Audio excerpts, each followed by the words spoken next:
de Estado de Derecho de World Justice Project. Gracias por estar con nosotros, bienvenido. Muchísimas gracias, Yoli. Gracias por la invitación a estar contigo y con todo tu auditorio. A tus órdenes. ¿A qué atribuyes este movimiento de México en este ranking? Pues mira, hay que ubicarlo en el orden internacional y en un contexto global para ubicarlo. Este es un índice que mide 139 países en el mundo, es un índice que se publica año con año, es un trabajo que hacemos desde World Justice Project con datos propios de primera mano, y lo que hemos visto en los últimos 4 años, desgraciadamente a nivel internacional, yo diría, es que hay una tendencia negativa. Más países han retrocedido en el Estado de Derecho de aquellos que han fortalecido en esta dimensión. Es decir, hay una tendencia global, internacional, desgraciadamente en sentido opuesto a lo que quisiéramos ver en el mundo, ¿no?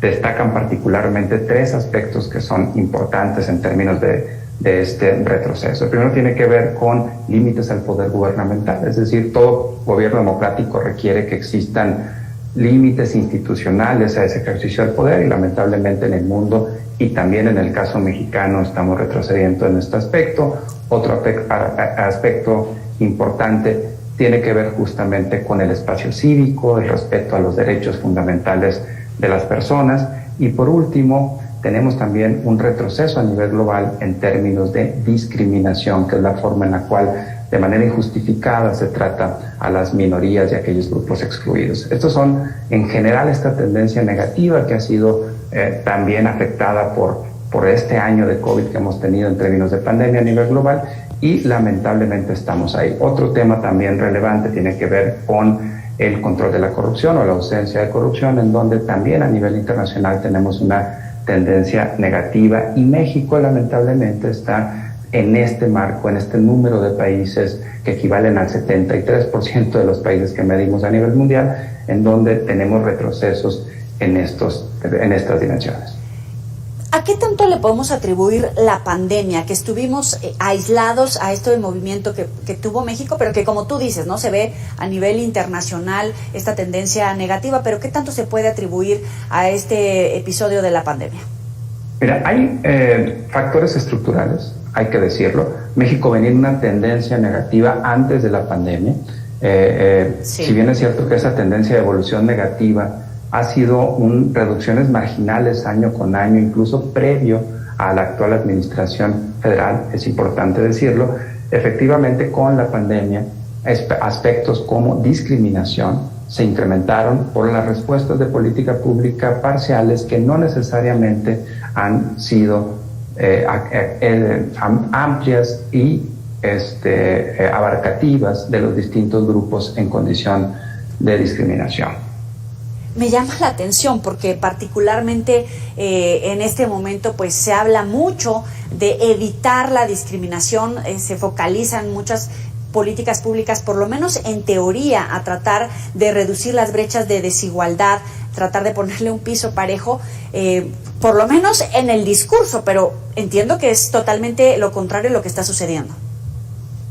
Pues mira, Yoli, cuando tenemos políticas que no identifican en términos focalizados a los grupos que están en situación histórica de exclusión, de desigualdad y discriminación, y generamos políticas públicas enfocadas en estos, ojo, no de manera exclusiva, pero sí de manera primordial, eventualmente tendremos que las brechas de desigualdad que ya de por sí existían en un contexto complejo como el de la pandemia se ensanchan aún más. Efectivamente, tenemos que pasar de la idea de un discurso antidiscriminatorio a políticas públicas con una perspectiva de inclusión, focalizando a aquellos grupos que ya se encontraban en esta situación desde antes. ¿Observas episodios de justicia selectiva? Es decir, de repente tenemos grandes casos por nombres y apellidos, incluso a lo mejor por partidos políticos o personajes, Emilio Lozoya, Odebrecht, ¿no?, etcétera. Todas estas investigaciones están en curso, pero que de alguna manera puedan sentar precedente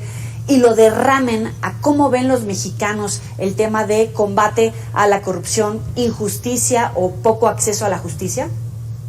Pues mira, el índice lo que hace es medir la experiencia de las personas, la experiencia de las personas concretas, ciudadanos respecto a las instituciones y procesos de Estado de Derecho.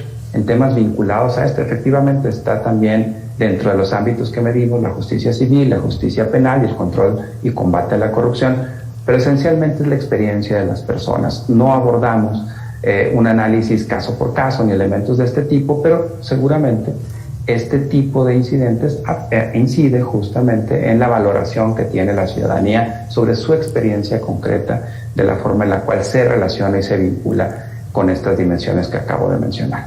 ¿Hay algo en el ADN, va a sonar absurda la pregunta, pero hay algo en el ADN cultural de los mexicanos que tengamos esta tendencia a la corrupción, a la debilidad del Estado de Derecho, a ese tipo de cosas que de verdad no podamos contrarrestar? O sea, también hay una parte meramente personal de familias, ¿no? De toda esta red social que tenemos que a lo mejor no nos deja avanzar en el combate a estos indicadores.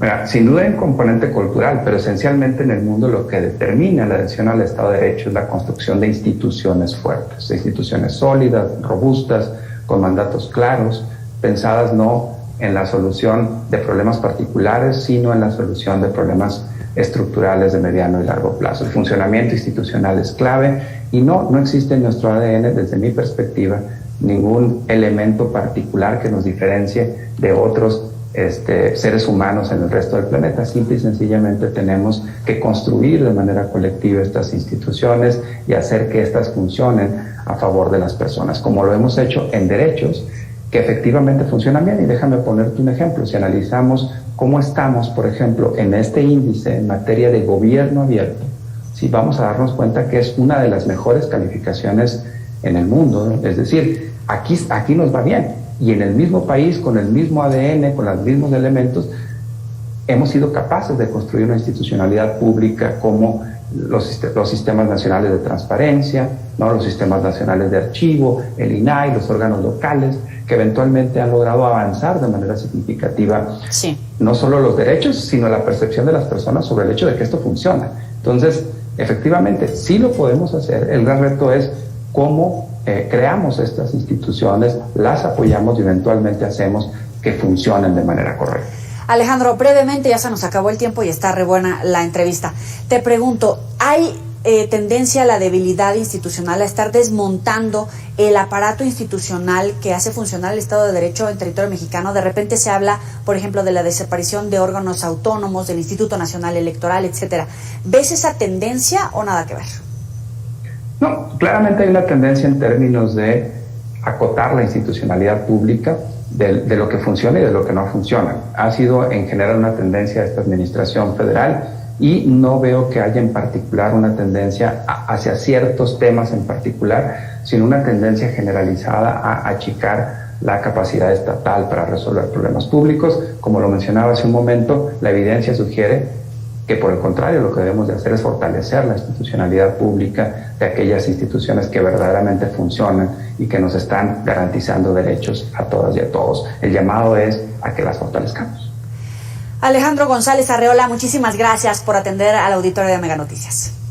Gracias a ti, un gusto estar contigo y con todo tu auditorio. Igualmente, hasta luego.